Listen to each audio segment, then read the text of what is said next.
Un día más, con la gracia del Señor, proseguimos el comentario del Catecismo de nuestra Madre, la Iglesia. Vamos a explicar hoy, Dios mediante, los puntos 496 al 498, 3 puntos que tienen como título la virginidad de María. El primero de ellos, 496, dice así: Desde las primeras formulaciones de la fe, la Iglesia ha confesado que Jesús fue concebido en el seno de la Virgen María únicamente por el poder del Espíritu Santo, afirmando también el aspecto corporal de este suceso. Jesús fue concebido, aquí viene un texto en latín, asque semine ex Spiritu Santo, esto es, sin elemento humano, por obra del Espíritu Santo.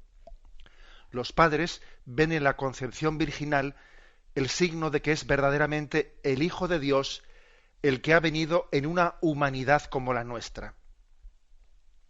San Ignacio de Antioquía, a comienzos del siglo II, dice lo siguiente: estáis firmemente convencidos acerca de que nuestro Señor es verdaderamente de la raza de David según la carne, Hijo de Dios según la voluntad y el poder de Dios, nacido verdaderamente de una virgen. Fue verdaderamente clavado por nosotros en su carne bajo Poncio Pilato.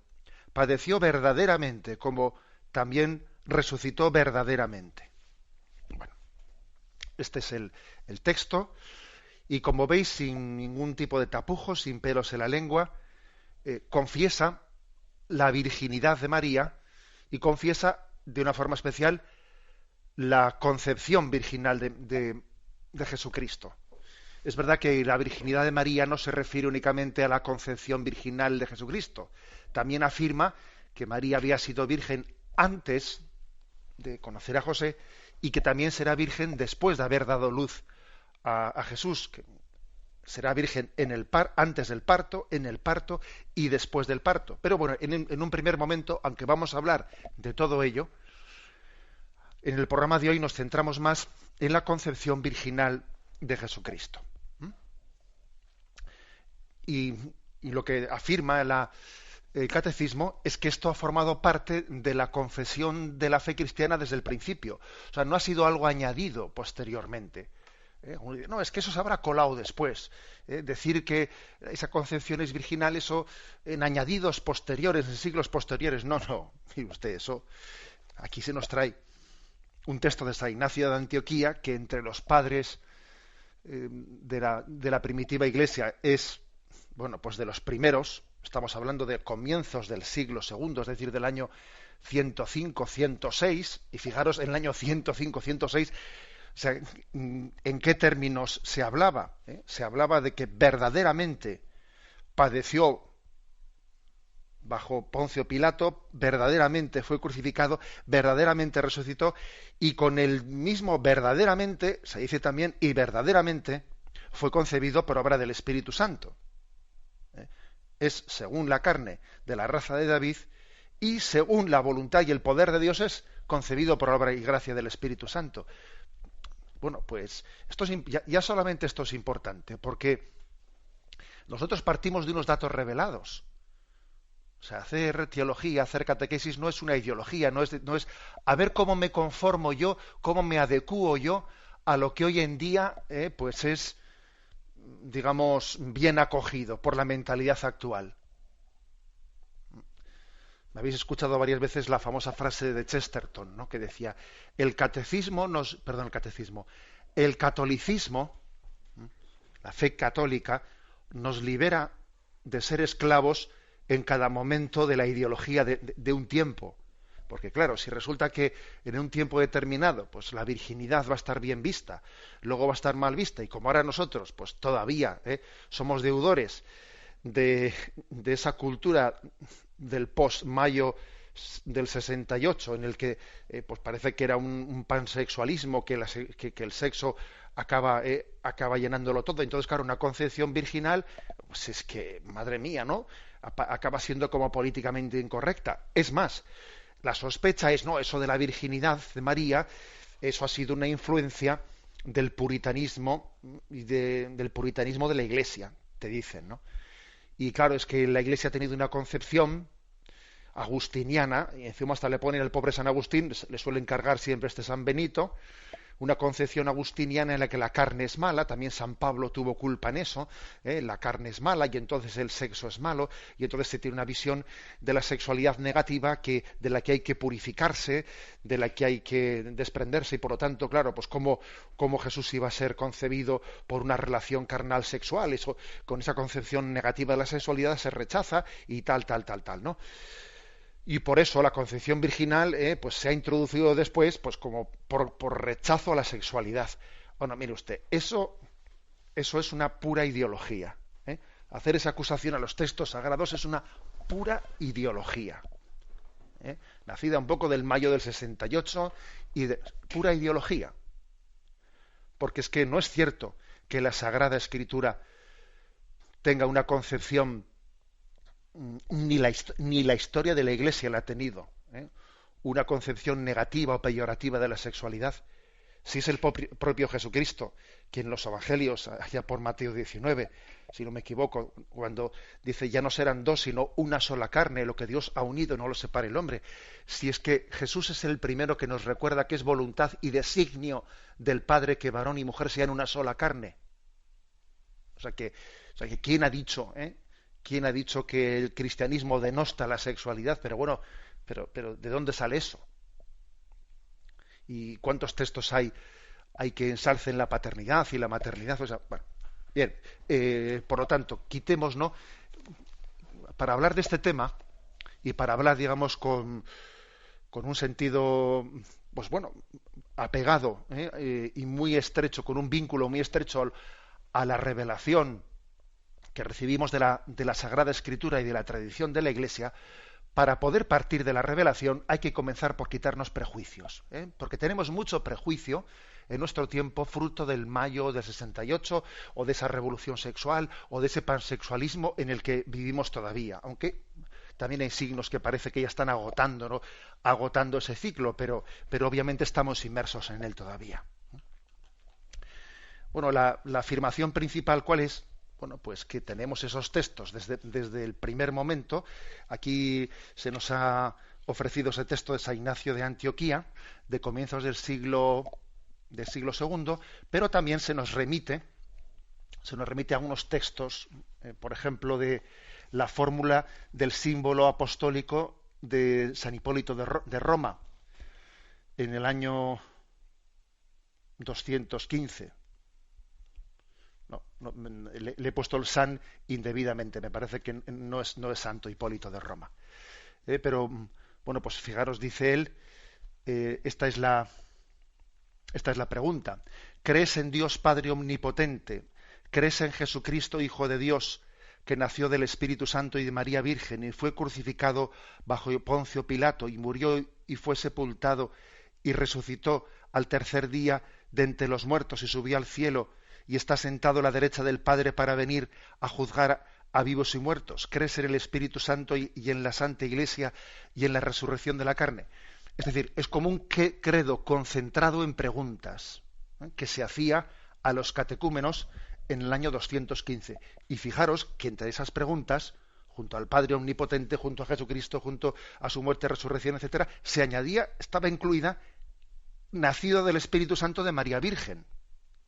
O sea que desde el primer momento ha formado parte de la fe, la fe en la virginidad de María y en la concepción virginal de Jesucristo. No es un sobreañadido. Y bueno, podíamos añadir muchas más, pero yo creo que con haber citado el símbolo apostólico, que es fórmula de Hipólito de Roma, el año 215, y el texto de Ignacio de Antioquía, allá por el 106-107, yo creo que ya es suficiente ver que esto es así. Bien, después de haber dicho esto, se nos refiere dos textos. Uno es en Romanos 1:3, en el que San Pablo dice: Pablo, siervo de Cristo, apóstol por vocación, escogido para el Evangelio de Dios, que había ya prometido por medio de sus profetas en las Escrituras, acerca de su Hijo, nacido del linaje de David según la carne. O sea, es curioso que que aquí San Pablo hace como una distinción. Según la carne, ha nacido del linaje de David, dándonos a entender que su origen no es simple o unívoco, sino que ha tenido un origen según la carne y un origen según Dios. Porque luego en Juan 1:13, que es el otro texto al que nos remite el catecismo, dice: vino a su casa, los suyos no la recibieron, pero a todos los que la recibieron les dio poder para hacerse hijos de Dios. Está hablando de la palabra, ¿no? La palabra vino a su casa y los suyos no la recibieron. La cual no nació de sangre, ni de deseo de hombre, sino que nació de Dios. Y la palabra se hizo carne y puso su morada sobre nosotros. Es curioso porque, bueno, por cierto, es posible que dependiendo de la versión de qué Biblia tengáis, este versículo, San Juan 1:13, es posible que lo tengáis en singular o en plural. Es decir, la cual palabra no nació de sangre ni de deseo de hombre, sino que nació de Dios. Por ejemplo, la Biblia de Jerusalén está traducida así. Algunas otras Biblias tienen la traducción los cuales no nacieron de sangre ni de deseo de hombre, sino que nacieron de Dios. ¿Por qué hay esa distinción entre la cual y los cuales? Bueno, pues porque hay distintos manuscritos, como digamos en aquel tiempo no existía la imprenta, también en las copias que existen, los amanuenses podían cometer alguna pequeña variación a la hora de copiar los originales del Antiguo Testamento. Entonces, digamos que existe una de las copias que además pertenece a los primeros siglos, si no me equivoco ya al siglo II, que traduce en singular, la cual no nació de sangre, ni de deseo de carne, ni de deseo del hombre, sino que nació de Dios. Una traducción muy interesante, pues porque, claro, el Evangelio de San Juan, que no narra el nacimiento de Jesucristo, si la traducción correcta fuese la singular, estaría también el Evangelio de San Juan hablando del nacimiento de Jesús virginal, pues como San Lucas y como San Mateo hacen de una manera muy, muy profusa, ¿no? Bueno, obviamente no es ninguna incorrección el que las Biblias lo traduzcan en singular o en plural. La Iglesia da la aprobación eclesiástica a ambas traducciones, sea en singular o sea en plural. ¿Por qué? Pues porque existen manuscritos, algunos en singular y otros en plural, por lo cual la Iglesia, a la hora de aprobar una traducción bíblica, no va a entrar en la discusión de cuál era la traducción correcta, si la singular o la plural. Hay manuscritos, hay originales griegos en las dos versiones, luego las dos son correctas. Pero bueno, parece que aquí mismo también, el catecismo ha mentado Juan 1:13 en singular, que está en el prólogo del Evangelio de San Juan. La palabra se hizo carne y habitó entre nosotros, y dice, la cual palabra, es una traducción potente, ¿no? La cual no nació de sangre, ni de deseo de hombre, sino que nació de Dios. Que traducido así singularmente, como tenemos traducciones, ¿no?, del siglo II, del siglo III, estaría también el Evangelio de San Juan afirmando explícitamente la virginidad, la concepción virginal de Jesucristo.